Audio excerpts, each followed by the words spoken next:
Hello friends, how are you? I think all are fine. So बहुत सारे बच्चों के एग्ज़ाम जो है पास आता जा रहा है और बिल्कुल ऐसा हो रहा है जैसे कि कुछ भी नहीं आता, बिल्कुल ब्लैंक होते जा रहे हैं। तो सभी बच्चों के साथ यही सेम सिचुएशन आ रही है। तो यही कहना था कि मैम लास्ट टाइम में किस तरह से रिवीजन करें, क्या कुछ स्ट्रेटजी फॉलो करें, प्लीज़ डिस्कस कीजिए। क्योंकि नेगेटिव मार्किंग है, इस चीज़ का ज़रूर ध्यान में रखिएगा, नेगेटिव मार्किंग है। तो फर्स्ट ऑफ ऑल तो देखो, इसके लिए बहुत ही ज़्यादा आपको कोशिश करनी है कि जितनी ज़्यादा पॉसिबल हो सके आप जो प्रीवियस ईयर क्वेश्चंस पेपर हैं उनको ज़रूर आप सोल्व कीजिए। अब आप कहोगे कि ma'am previous year question paper, क्योंकि एचपीएससी ने तो पहली बार पीजीटी निकाला है, पीजीटी पहली बार निकाला, लेकिन जो आप असिस्टेंट प्रोफेसर्स के एग्ज़ाम लेते थे या फिर आपके एस्टेट के एग्ज़ाम हैं, उनकी हेल्प से जो प्रीवियस ईयर हैं आपके पास एस्टेट के हैं या नेट के हैं, ठीक है, वो क्वेश्चन या फिर केवीएस के हैं, क्योंकि वही क्वेश्चन बार बार रिपीट होते रहते हैं। और ये हमने बिहार पब्लिक सर्विस कमीशन में भी देखा है, जो हमारे एग्जाम में क्वेश्चन आते थे ना, वही बहुत सारे क्वेश्चन एज इट इज़ आप ये देखोगे कि ऑप्शन भी सेम थे, ठीक है। तो बहुत सारे क्वेश्चंस जो है रिवाइज होते हैं। तो इसीलिए आपको सबसे पहले जो मल्टीपल चॉइस क्वेश्चन है वो ज़रूर करने हैं, क्योंकि एग्ज़ाम है हमारा ऑब्जेक्टिव टाइप, ठीक है। उसके बाद रही नेगेटिव मार्किंग की बात, की मैम नेगेटिव मार्किंग होगी तो क्वेश्चन छोड़ के आए या फिर करके आए, तो इसके लिए आपको बहुत ही स्ट्रॉन्ग अपना जो दिल है वो करना होगा। क्योंकि ये गलती हम बहुत बार करते हैं, क्योंकि जो हमारा एग्ज़ाम है वो हो जाता है और फिर उसके बाद जब लास्ट टाइम बचता है तो कुछ क्वेश्चंस जो रह जाते हैं ना, वो हमसे छोड़े ही नहीं जाते। वो हम क्या करते हैं कि भाई कोई ना कोई एक तो ठीक मिलेगा ही मिलेगा, तो क्यों ना अब इनको भी फिल कर दिया जाए, और फिर वो हमारे मार्क्स को वापस ले जाते हैं। क्यों? क्योंकि नेगेटिव मार्किंग है।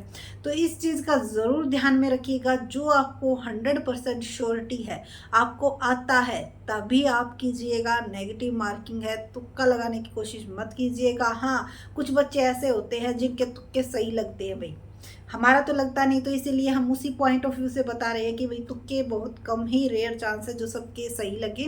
तो इसीलिए तुक्के लगाने की कोशिश ना कीजिएगा। जितना आपको आता है, अगर आपका ये बनता है कि मेरा 80+ स्कोर बन रहा है, ठीक है, क्योंकि 80+ अगर आपका स्कोर बन रहा है तो आपको डरने की ज़रूरत है नहीं, तो आप तुक्के मत लगाइएगा। लेकिन अगर आपको ये है कि आपका एग्ज़ाम ही हाफ आता है, आपको आते ही नहीं है, तब तो आप रिस्क ले सकते हो, ठीक है। लेकिन अगर आपका एग्ज़ाम अच्छा गया है, अच्छा आपको जो आपने पढ़ा था उसी के अकॉर्डिंग एग्ज़ाम आया हुआ है, तो वहाँ पे आप तुक्कों को इग्नोर कीजिएगा।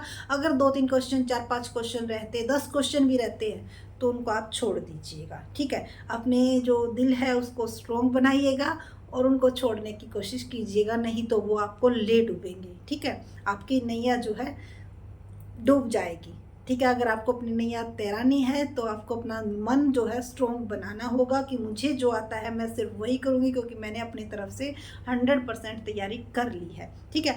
और एमसीक्यू लास्ट मोमेंट में आपको ज़रूर करने हैं। और अगर आपका कोई टॉपिक रह गया है तो ज़्यादा आपको ये नहीं लेना कि मेरा ये टॉपिक रह गया, ये रह गया, जी नहीं। जो आपने कर लिया है उसको ही अच्छे से कीजिएगा, ठीक है। और अगर कोई क्वेश्चन ना आए, मान लो अगर आप एमसीक्यू कर रहे हैं और आपने वो टॉपिक नहीं किया और उससे आपको क्वेश्चन नहीं आ रहा, तो टेंशन लेने की ज़रूरत नहीं है।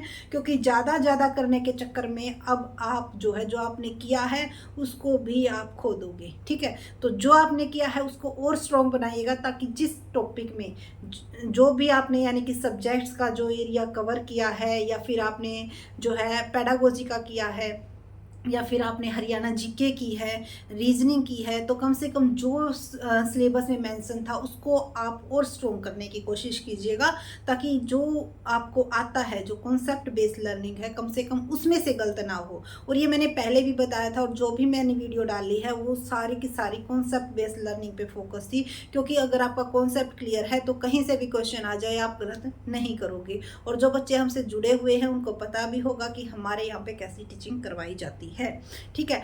तो अब आपका सिर्फ टाइम है, जो मल्टीपल चॉइस क्वेश्चन है उनको सॉल्व कीजिए, और जो 1-2 पॉइंट रह गया है आप उनको कीजिए, ठीक है। 100% करने की कोशिश मत कीजिएगा। अगर किसी का 100% हो गया है तो द बेस्ट है, और जिसका नहीं हुआ है तो जितना हुआ है अब आप उसी की रिवीजन कीजिएगा। और कुछ बच्चों के माइंड में अभी भी ये है कि एग्ज़ाम कैंसिल हो जाएगा, अभी तक एडमिट कार्ड का वो नहीं आया है, इस तरह के नेगेटिव जो है विचार निकाल दीजिएगा, क्योंकि ये सिर्फ और सिर्फ आपकी तैयारी पर रोक लगाएंगे।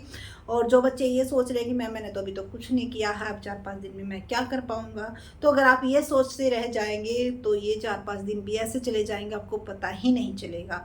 तो इन 4-5 दिनों को फुल यूटिलाइज़ कीजिएगा, और अच्छी सी तैयारी आपको अपना 100% देना है, उसके बाद देखते हैं क्या कुछ होता है, ठीक है। तो कंपटीशन तो है ही, सभी को पता है भाई, कंपटीशन तो है ही, इतने दिन के बाद वैकेंसी निकली है, और जहाँ तक उम्मीद है अच्छा कंपटीशन है, कट ऑफ भी अच्छी जाएगी। बहुत सारे पुराने बच्चे हैं, बहुत सारे नए बच्चों ने इसमें एंट्री मारी है, तो उन सभी को पीछे छोड़ते हुए हमें आगे निकलना है, क्योंकि सबसे पहले तो हमें जो है अपना क्वालिफाई मार्क्स लेने, यानी 25%, उसके बाद जो है 1/4 कैंडिडेट्स को लिया जाएगा, तो उसमें हमको शामिल होना है। ऐसा नहीं है कि सिर्फ क्वालिफाई करना, जैसे सीईटी में हुआ था कि क्वालिफाई कर गए बट एडमिट कार्ड आया ही नहीं, ठीक है। तो हमें कोशिश करनी है अपनी 1/4 में जाने की। क्यों? क्योंकि इसमें जो लिस्ट लगेगी उसके नंबर्स तो आपके जो है फाइनल में काउंट नहीं होंगे, लेकिन यही मेन है जो आपको मेन में जाने की परमिशन यहीं से मिलेगी, ठीक है। तो बेस्ट विशेस के साथ इस चीज़ का ज़रूर फोकस रखिएगा। जो मैंने 2 चीज़ें बताई हैं, first of all multiple choice question जो प्रीवियस ईयर में पूछे गए हैं वो ज़रूर कीजिएगा, एंड सेकंड नेगेटिव मार्किंग है तो इस चीज़ को ज़रूर ध्यान में रखिएगा। जो क्वेश्चन आपको नहीं आते हैं, जहाँ तक अगर आपको वही बात है कि भाई किसी को ये लगता है कि मैं तो कर लूँगा, तो उसको तो ज़्यादा टेंशन लेने की ज़रूरत है ही नहीं, लेकिन अगर आपको नहीं आते हैं तो प्लीज़ उसको आप ब्लैंक ही छोड़ दीजिएगा, ठीक है।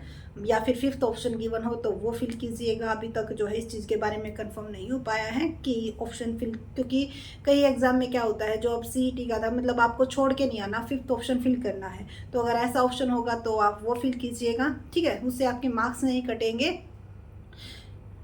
और तो क्या कह सकते हैं भाई, नया करने की बजाय जो आपने किया है उसी को रिवाइज कीजिएगा। इन 3 चीज़ों को ज़रूर ध्यान में रखिएगा। और हाँ, अगर मल्टीपल चॉइस क्वेश्चन कर रहे हो और आपको ये लग रहा है कि भाई मुझे तो कुछ नहीं आता, बहुत सारे क्वेश्चन मेरे रॉन्ग मिल रहे हैं, तो ज़्यादा हड़बड़ाहट करने की ज़रूरत नहीं है।